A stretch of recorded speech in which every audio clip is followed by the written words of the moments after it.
The galactic slaver's ship hovered silently above the Earth's crust like a malevolent buzzard. Sleek and iridescent, it cast an unnatural purple glow over the snow-drenched mountain range. The craft was built for conquest, not style, though the captain would argue otherwise. Inside the command center, Captain Grolk of the Zinth Dominion adjusted the collar of his ceremonial uniform and grinned at the hovering holo camera. Log entry. Operation Rat Nest. Day 1. We have located a primitive human resistance pocket, burrowed inside a quaint geological formation they call a cave, he sneered. Adorable. Our analytics suggest they're survivors, fringe scum. Rejoice, subscribers. Galactic justice arrives. His second-in-command, a spindly creature named Fricksh with skin like stretched parchment, peeked over his shoulder. Captain, permission to deploy disintegrators. Efficient. Quick. Grolk waved a languid hand. No, Fricksh. Efficiency is vulgar. We document civilization's progress. Remember the mission. Teach the galaxy that resistance is a quaint but obsolete notion. Besides, he turned back to the camera, beaming. Violence is best when it's cinematic. Below, nestled inside the Colorado Rockies, was a cave. Not a cavernous, echoing void, but a labyrinth of tunnels reinforced with old mining beams and salvaged shuttle plating. The humans within had lived off-grid for nearly a decade, resisting the Dominion's spread after the fall of Earth's cities. Inside, the air was stale with diesel fumes and wood smoke. Scraps of old American flags were pinned like talismans. A battery-powered CRT television played a looped VHS of the A-Team, flickering between static and snarling one-liners. Kenji knelt beside his mother, who adjusted his parka hood with hands calloused from years of labor. He was 12, slender and wiry, his cheeks pink from the cold. A Walkman hung around his neck, the headphones clutched like holy relics. You remember what to do if we get separated? She whispered. Run north to the edge, he said. Find the fox, don't look back. His father, grizzled and wide-shouldered, handed Kenji a pouch. Inside were strips of jerky, a compass, and a folded note. You're smart, Kenji. Smarter than I ever was. You're not just gonna survive, you're gonna live. He wanted to ask what that meant, but outside the sky turned violet. They came from above, in streaks of light and the howl of ion engines. The first blast collapsed the outer tunnel. Rubble and dust surged like a tsunami of rock. Kenji's mother grabbed his wrist, but the pressure wave hit first, throwing them apart, screaming. Then a silence punctuated by robotic commands in garbled translation. Primitive life forms detected. Initiate sanitization. The cave echoed, with gunfire not from humans but the whirring pulse of Dominion rifles. The resistance fighters returned fire with hunting rifles and modified tools, plasma cutters, nail guns turned lethal. But it was a slaughter. The Dominion soldiers, sleek in silver exo-armor, moved like wolves through a chicken coop. Kenji woke beneath a beam, air full of choking dust. Somewhere, a TV sparked briefly, playing a muffled, I pity the fool, before dying. He crawled through the rubble, dazed, his Walkman miraculously intact. He pressed play. Rising up back on the street, he didn't find his parents' bodies, he didn't have to. The silence was too complete. The ground trembled as a drone floated past, scanning corpses. Its mechanical eye paused, then swiveled. Toward him, Kenji ran. He sprinted through a cracked vent tunnel, burst through a half-buried emergency exit, and into the blinding white of snow and sun. Behind him, alarms screamed and another drone followed like a hungry mosquito. He didn't cry. Crying was for after. Crying came later. The trees swallowed him. He ducked under branches, scrambled up rocks, breath steaming in the frigid air. He crossed a frozen creek where the ice groaned beneath his weight. The drone zipped overhead, scanning, hesitating. He threw a snowball. It smacked the drone's sensor. The machine sputtered. He threw another, then a rock. Then he vanished. The forest opened to a clearing shrouded in mist. A deer froze and bolted. The silence here was not empty. It was watching. A figure stepped from the shadow of the trees. He wore layered robes black as midnight, a hood drawn low, and around his waist was a belt notched with strange runes and a single curved blade. His face, when it emerged, was deeply lined and unreadable, eyes like ancient stone. A breath of fog escaped his lips. "Kenji," he said. The boy stumbled forward, collapsed at the man's feet. "They're gone," he rasped. "All of them. They killed everyone." The man did not flinch. He simply extended a gloved hand. "The world burns. Ash is not the end. Ash is the beginning." Kenji looked up. "Master Takashi, I remembered the path. Like you said." Takashi nodded. "Then the forest remembers you. Come." He turned, vanishing into the mists. Kenji followed. Back in the forest clearing, the drone hesitated. Its scan showed no life. Its logic core wavered. Just before it turned to leave, a blade of blackened steel flew silently through the air. It struck the drone cleanly between sensors. The drone dropped, fizzing. From a tree above, Takashi's second blade vanished into his robes. Nothing uninvited leaves this forest. Far away in orbit, Captain Grolk toasted a goblet of fermented slime. His vlog now featured footage of the smoldering cave system. "A successful demonstration of Dominion supremacy," he declared, smiling at the camera. "Resistance is charming, but fatal." Fricksch studied the tactical feed.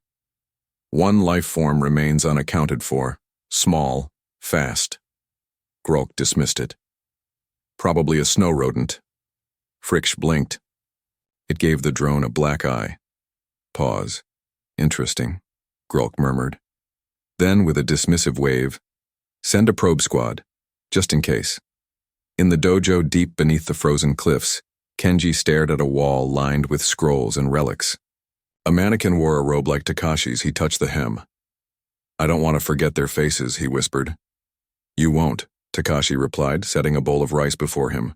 "But you must become something more. You must become the storm." Kenji sat in silence.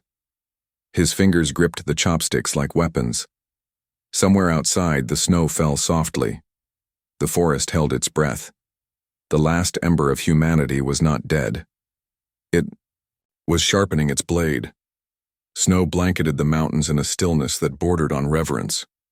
Beneath that frozen veil, hidden from orbiting eyes and humming drones, Kenji trained.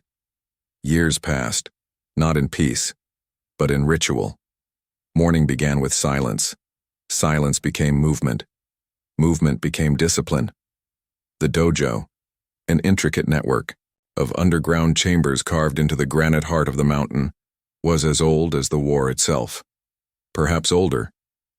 Built by those who understood that history does not survive through monuments, but through muscle memory, encoded in bodies prepared for extinction.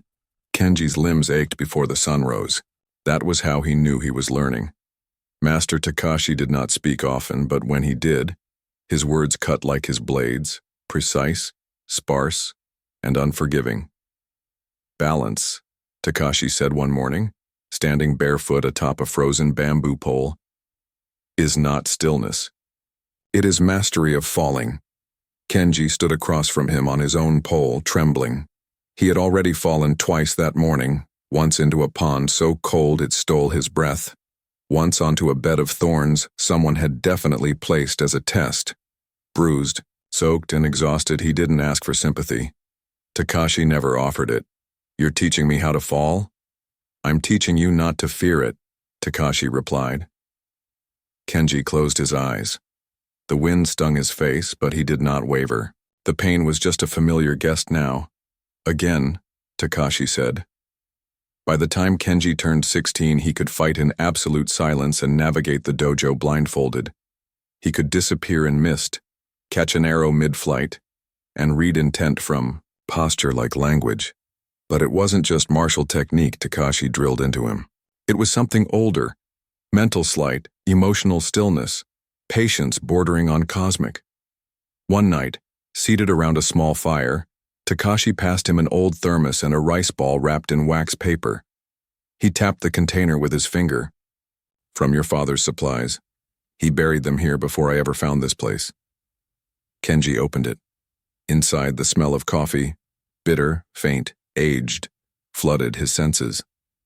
For a moment he was back in the cave, watching his mother wrap duct tape around a cracked thermos, swearing gently as she tried to seal the heat in. He took a breath. I don't remember their voices anymore. You remember their purpose, Takashi said. You are the vessel of their unfinished story. Kenji sipped and grimaced. It's terrible. They always are, Takashi replied, smiling faintly. Later, when Takashi deemed him ready for the next stage, he led Kenji to a chamber deeper than the rest. The walls shimmered with frost lit by bioluminescent moss. In the center sat a box. Not ornate, not ceremonial, just a simple steel case marked with a human military insignia and 4 small dents where something had tried and failed to force it open. Takashi handed him the key. Inside were relics. A blade, perfectly balanced, folded steel with a black hilt, a pair of gauntlets laced with carbon fiber mesh, and a chip, a memory unit the size of a thumbnail. What's this? Kenji asked, turning it over. Takashi didn't answer right away. He instead lit a small candle with a flint spark and motioned for Kenji to sit. The chip holds all Dominion deployment data over Earth during the war. Patrol paths, command hierarchies, password subroutines. It's a backdoor. His gaze was heavy. And bait. Kenji blinked. You had this the whole time? Had it because your father died protecting it. He was a strategist, Kenji. He gave up his post to shield his family. I gave up the war to protect his son. Kenji stared at the chip. Why give it to me now? Because your training is complete, and the galaxy has forgotten fear. It is time to remind them. In orbit, aboard the Zinth Dominion vessel Eviscerator's Lullaby, a hologram of Kenji flickered to life. It was grainy, clearly extracted from a security drone's final footage, but his face was unmistakable. He was 12, face smeared with ash, flinging rocks at the drone as though it had personally insulted his mixtape. High Admiral Threx, all mandibles and arrogance, flicked the image away.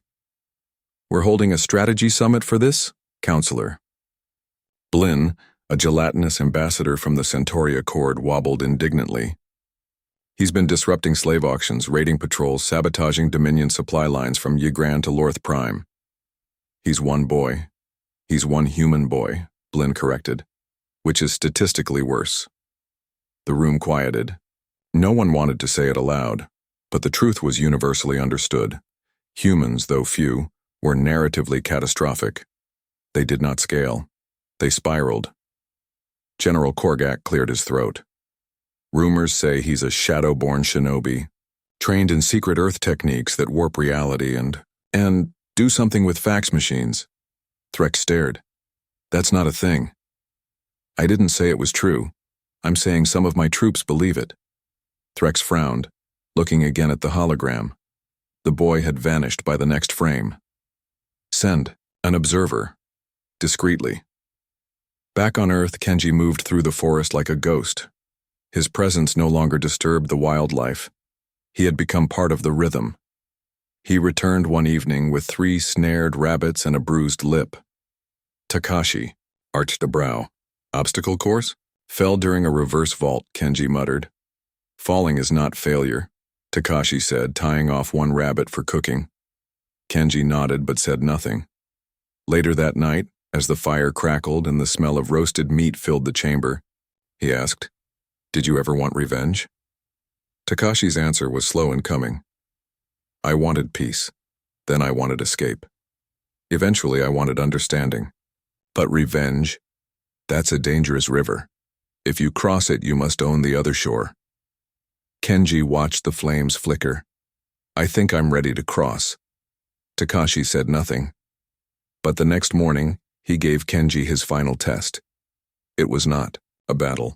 It was not stealth, it was choice. Takashi laid 2 scrolls on the table. One bore the kanji for shadow, the other path. You leave today, he said. You carry the chip. You will be hunted. You will be alone. Choose. Kenji studied the scrolls. Then, without hesitation, he took both. Takashi didn't stop him. "Good," he said. "A shinobi always lies to binaries." That night, Kenji knelt in front of his master one last time. "I owe you everything." "No," Takashi said. "You owe the dead your voice. You owe the living your defiance. You owe me nothing." Kenji bowed. By morning, he was gone. Takashi stood at the tree line, watching the boy vanish into mist. In his heart, he knew two things with absolute certainty. First, Kenji would not return the same. Second, somewhere, the Dominion would soon find out what it truly meant to fear the dark. The slave auction on Korvax 9 was supposed to be uneventful, routine, efficient, tightly choreographed. Buyers from across the Orion Spur had come to bid on captured species, all processed and cataloged with cold precision.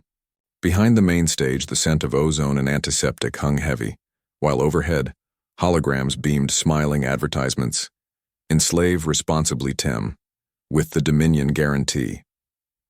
No one noticed the shadow among the cables. Kenji watched.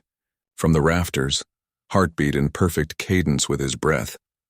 He had been traveling planet to planet for months, always 2 steps ahead of Dominion scouts, hitting slaver rings, releasing captives, and leaving behind a signature they hadn't yet traced. A black blade embedded in steel, and a quote written in ancient kanji that none of them could read. He preferred it that way. This auction was different. Rumor on the darknet channels said Dominion officers were arriving to personally observe the sale of high-value prisoners, one of them human. A boy from another resistance cell. Kenji didn't know him, but that didn't matter. Nobody sold. Humans. He waited until the 5th bell, when the guards rotated and the power grid flickered. Dominion infrastructure, for all its terrifying scale, had one universal flaw: overconfidence. They built everything to impress, nothing to last. Single well-placed EMP mine smuggled in a fruit crate knocked out the scanners. By the time the lights returned, the ceiling was empty. On the auction stage below, a Zinth auctioneer adjusted his vocal modulator and cleared his throat. Lot 47. One Terran juvenile, male, hybrid accent, allegedly fluent in sarcasm, no confirmed. Planetary allegiance. Starting bid, 30,000 credits. The human boy, maybe 14, stood defiant, bruised but unbowed. A tall insectoid buyer raised a claw. Then the lights went out again. This time they didn't return. A single emergency. Spotlight snapped on, and in that pale circle stood Kenji, hood drawn low, blade gleaming like a whisper. He didn't speak. The guards rushed in. They didn't make it past the 3rd step. What followed was not a fight. It was choreography. Kenji moved like a memory, sharpened into muscle. He flipped over one soldier, landed behind another, and sliced through their power packs in the same motion. Their weapons died mid-charge. Sparks flew. Screams rose. He grabbed the boy by the arm. "Can you run?" "Are you kidding?" "I love running." "Then stay close." They moved as one, weaving through the chaos. Dominion soldiers shouted in 8 languages. Kenji's smoke bombs hissed into the crowd, turning panic into pandemonium. An alien noble fainted. Someone yelled, "He's using ninjas," and fired into a stack of produce. Kenji pushed the boy into a freight lift. "Head to the landing bay. Look for a ship with 3 broken fins and a bumper sticker that says, 'My other ride is your doom.' Start it, I'll catch up." "Wait, what's your name?" Kenji smirked. "I'm the snowball you didn't see coming." The doors slid shut. He turned back to the auction house. More troops were arriving, armored, coordinated, armed with kinetic rounds this time. Smart, still wouldn't help. He leapt down the staircase like a whisper on the wind and vanished into the crowd. When Kenji finally made it to the landing bay, the engines of his ship, an aging stealth cruiser affectionately named Taco Tuesday, were already humming. The rescued boy was behind the controls, wide-eyed. "I pushed all the buttons you marked green," he shouted. Kenji dropped into the co-pilot seat. "Perfect. Let's fly casual." They blasted into orbit with a sonic boom and a trail of indignation. from the Dominion below. Minutes later, their faces hit every wanted feed in the quadrant. Dominion High Command was no longer amused. Aboard the Eviscerator's lullaby, Admiral Threx paced furiously, slapping away his aides. The latest security. Footage played on repeat. Kenji appearing out of nowhere, cutting down elite guards, vanishing into smoke. Again and again. "This is not a resistance fighter," he bellowed. "This is a mythological concept with teenage angst," Counselor Blinn gurgled in sympathy. "He's very cinematic. He's costing us face. Our fear-based dominance model depends on predictable terror, not internet hero memes." Threx turned to his intelligence officer. "Where is he going next?" The officer, a square-jawed Sinian named Turok, grimaced. "We intercepted a transmission. He's heading for Arcturus Vault Station." Threx narrowed his eyes. "That's where the slave registry mainframe is kept." "Yes, sir." Threx's mandibles curled. "Then set a trap. Deploy the Voltrex protocol. And for the love of chaos, bring someone who can actually fight." "Should I notify the Shadow Marshal?" Threx winced. "Not him, anyone but him." Arcturus Vault Station was a fortress. Suspended in orbit over a dying star, it held the records of every sentient soul traded under Dominion contract. Every transaction, every betrayal. It also had a cafeteria that served synthetic pizza with pineapple. Kenji hated that pizza. He snuck in through the trash chute anyway. Inside, he moved like rumor. Cameras failed, guards forgot their own patrol routes, systems rebooted mysteriously. Takashi had taught him that a real shinobi does not attack strength head on. He corrodes it. By the time he reached the mainframe chamber, alarms had started, but too late.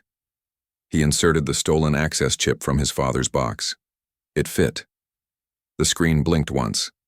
Then lines of code bloomed across it like vines. The data was unlocking, but before he could extract it, a figure stepped from the shadows. A woman, lithe, armored in obsidian plating, eyes glowing faintly red. Her voice was calm, unhurried. "You are very troublesome." Kenji turned slowly. "I get that a lot." She drew a blade. Not laser. Steel. Old. Familiar. "I was trained by the Shadow Marshal," she said. "Your style is quaint." Kenji drew his own sword. "Funny. He was my uncle." She blinked. Then the room exploded into motion. They clashed like two sides of a forgotten war. She was faster. He was smarter. Her strikes were brutal, meant to kill. His parries were surgical, meant to teach. She landed a cut on his shoulder. He disarmed her in return. She kicked him into a server rack. He flipped over her and sliced through her helmet. For a moment they stared at each other. "Why fight us?" she asked, breathing hard. "You sell children," he said. She hesitated. That was enough. He hit the emergency eject on the data core. It launched into his satchel. Then, with one last smoke bomb, he was gone. The vault alarm screamed, and above Arcturus, Taco Tuesday appeared, cloaked in fog, scooping Kenji up as the station's defense cannons fired. They didn't hit. Back in orbit, watching the entire thing from a command, Feed Admiral Threx began to weep. "No," he muttered, shaking. "Not again, not the Earth Ninja. Not the Shinobi Rat." Counselor Blinn, sipping from a martini glass filled with electrolytes, patted his shoulder. "He's not a rat. He's the storm." Stars streaked past as Taco Tuesday pierced hyperspace, its hull vibrating with the weight of secrets stolen. Inside, Kenji sat cross-legged in the dimmed cockpit, the glow of the data core casting blue light across his face.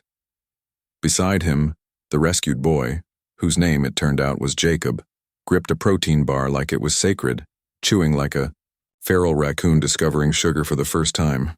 "Is this a peanut butter?" Jacob muttered through a mouthful. "I haven't tasted this since Earth. I thought it was extinct." Kenji allowed himself the smallest of grins. It was. "I grew some from the old vault seeds. Nearly lost a toe to space mold doing it." Jacob's eyes lit up. "You're like a ninja farmer? Let's not spread that around."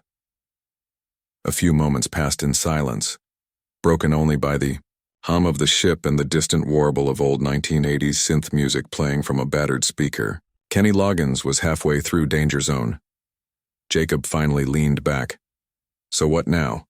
You got their files, right? Everything? Kenji nodded. Everyone they sold, traded, transported. Names, routes, even who bought them. It's all here. Dominion's most protected registry. Jacob turned serious. Then we can find them. The ones who got taken. My friends. My little sister. We will. The words were simple, but Kenji's tone carried weight. Promises made in space tended to carry echoes, and this one rang true. But they weren't alone. Far behind them, in the shadow of the dying star they had just escaped, something old stirred. Not a ship. A being. Black-armored and silent. It had no name. Only a function. Purge the echoes of Earth's vengeance before they became legend. The Dominion called it the Black Warden. Kenji had heard whispers. They said he was the last clone of the Shadow Marshal.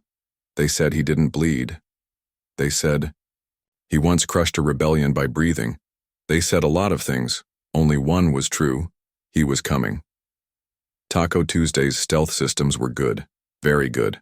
But nothing is invisible forever. When the first energy pulse hit, it was subtle.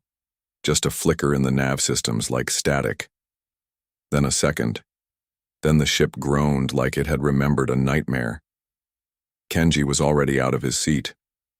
Jacob. Get to the locker, strap in. Don't ask questions. Jacob was already running. Do I ever ask questions? I just scream internally. Kenji brought up the defense grid, but the space around them was dead quiet. No ships. No signals. Just dark. Then the stars blinked.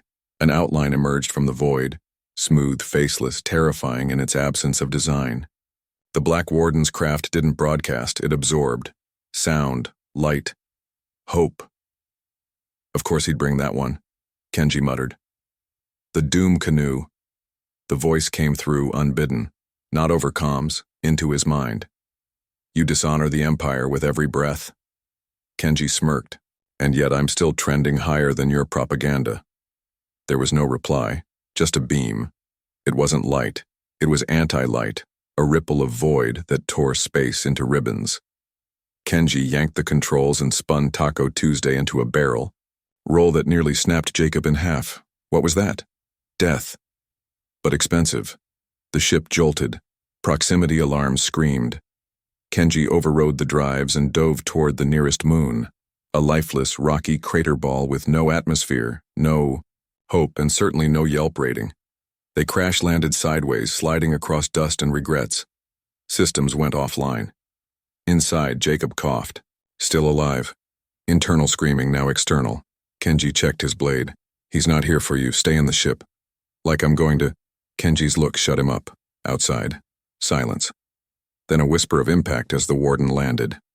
Kenji stepped into the dust, sword drawn, the stars behind him like forgotten gods. You're late, he said. The warden didn't speak. He didn't need to. His blade hummed. Not a laser, not energy. It was pure vibrational alloy, tuned to sever atoms. It sang. Their first clash cracked the ground. Kenji was fast, precise, unpredictable. His style human chaos refined into deadly grace. The warden was efficient, remorseless, the embodiment of every Dominion doctrine distilled into one terrifying form. They moved like shadows in a dying campfire, kicking up lunar dust in perfect spirals. Blades clashed, sparks flew.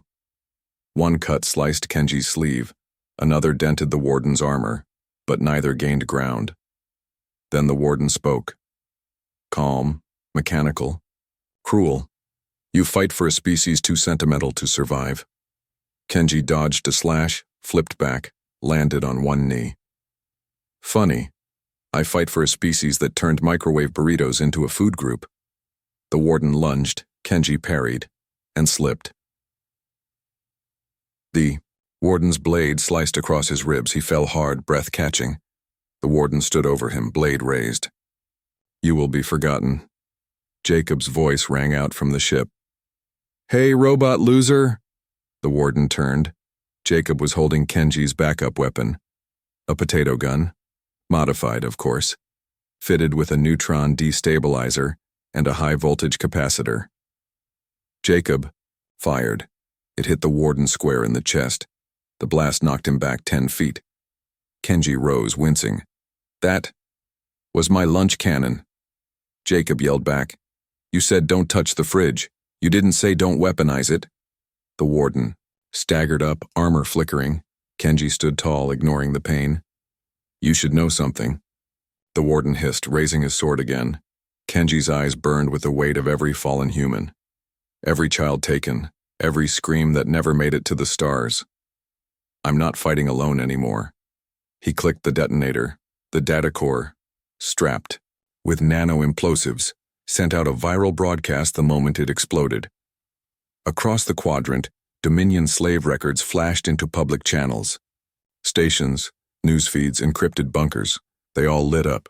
Names, coordinates, truth. The galaxy began to burn with knowledge. The warden paused. Kenji's final strike was a blur. He drove his blade through the warden's chest and whispered, "And now, you're the forgotten one." The warden fell, smoking. Kenji collapsed beside him. Jacob ran out, nearly tripping over moon rocks. Dude, that was so metal. Are you dying?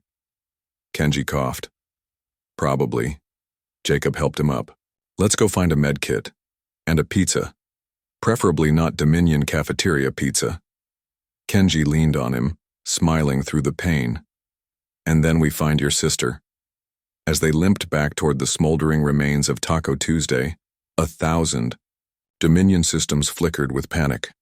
Slave markets shut down, transport chains vanished, rebel cells rose, and in the darkness, the legend grew.